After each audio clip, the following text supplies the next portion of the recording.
Toxic blue-green algae is believed to have killed at least 5 dogs after they swam in Lady Bird Lake earlier this year. And now, the city of Austin is changing how often scientists test water quality at Lady Bird Lake. The KVUE defenders found out the city spent tens of thousands of dollars on extra tests because of the algae. Here's investigative reporter Brad Stryker. Since the city discovered toxic algae at Lady Bird Lake back in August, scientists have tested the water quality more than a dozen times. The city spent more than $30,000 on those tests, and now they want to sample the water more often in the future to watch for this deadly algae. You might remember the reports from back in August. Dogs dying after swimming in Lady Bird Lake, and scientists later testing and finding toxic blue-green algae in that water. Kind of threw him on my back. We just went into the car and took him straight to the emergency clinic, and I think by that time he was already gone.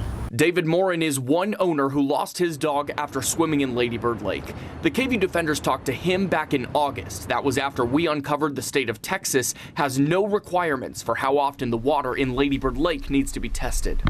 It is surprising that, there wasn't any warning. It's surprising that this is something that, you find out after it happens. Before all of this, the city was sampling water quality 9 times per year. Then scientists found toxic algae, and there were 13 extra tests done between August and November. Those extra tests cost the city up to $35,500. We want to make sure that it's still a resource that people can interact with and can utilize, without having to worry or feel fear for, any illness. Brent Bellinger, a scientist with Austin's Watershed Protection Department, says even if they were already testing the water more frequently, they still might not have found the algae earlier to save those dogs. Even being out there weekly, there's no guarantees that we could have caught it. These events occur very quickly.